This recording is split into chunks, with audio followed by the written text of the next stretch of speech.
Ramadan tiba, Ramadan tiba, Ramadan tiba. Alhamdulillahilladzi binikmatihi tatimmus sholihat. Asyhadu an la ilaha illallah wa asyhadu anna Muhammadar Rasulullah. Ikhwatul iman, satu keluarga atau suami istri belum lengkap apabila di dalam keluarga itu belum ada anak. Anak dikelompokkan kepada 4 bagian. Yang pertama, anak sebagai perhiasan. Yang kedua, anak sebagai ujian. Yang ketiga, anak sebagai musuh. Yang keempat, anak sebagai cahaya mata.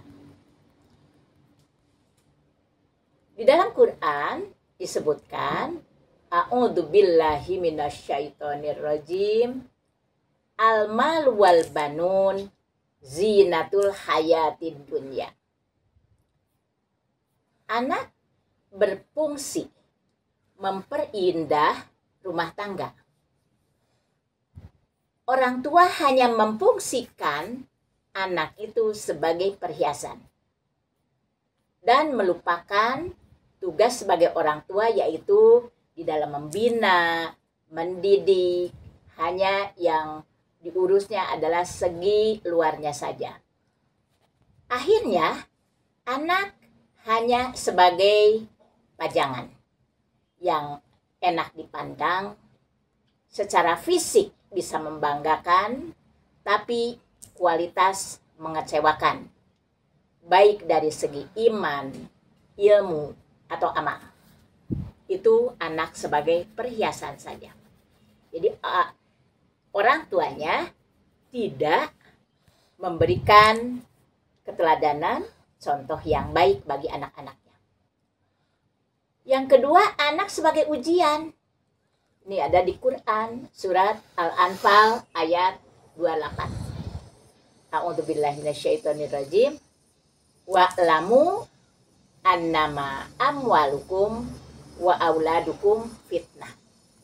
Ketahuilah bahwa hartamu dan anak-anakmu itu hanyalah sebagai cobaan. Fitnah yaitu anak bisa menyengsarakan orang tua, atau anak juga bisa mencemarkan nama baik orang tua karena memang mereka tidak diberikan pendidikan agama. Yang ketiga, anak sebagai musuh. Ini lebih berat lagi. Inna min azwajikum wa auladikum aduwwal lakum fahdharuhum. Sesungguhnya di antara istri-istrimu dan anak-anakmu ada yang menjadi musuh bagimu.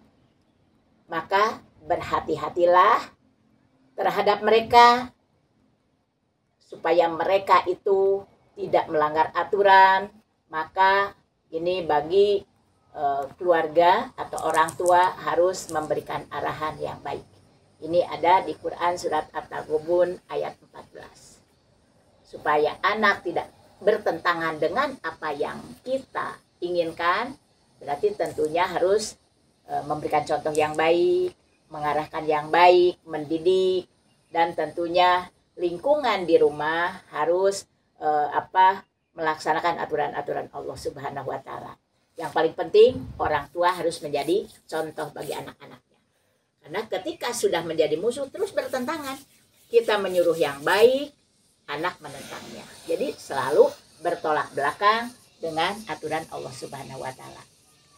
Yang menjadi harapan semua itu adalah anak sebagai cahaya mata. Seperti dalam doa yang terucap di setiap hari oleh kita sebagai orang tua disampaikan. Rabbana hablana min azwajina wa dzurriyyatina qurrata a'yun waj'alna lil muttaqina imama. Jadi qurrata a'yun itu sangat menyenangkan.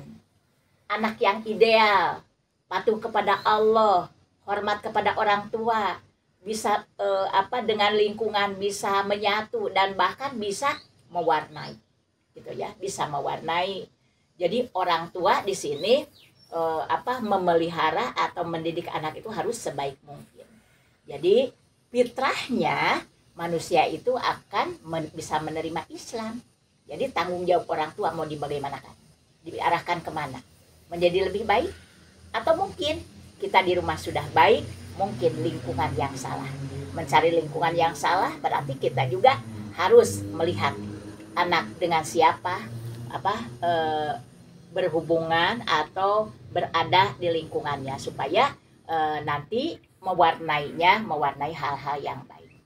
Jadi mudah-mudahan kita dan keluarga kita menjadi orang-orang yang patuh kepada aturan Allah Subhanahu wa Ta'ala. Keluarga kita bisa berkembang dengan baik sesuai dengan aturan Allah, dan semuanya satu keluarga itu bisa berserah diri kepada Allah Subhanahu wa Ta'ala. Itu saja yang bisa disampaikan, mudah-mudahan bermanfaat. Aku qauli hadza wa astaghfirullah li wa lakum.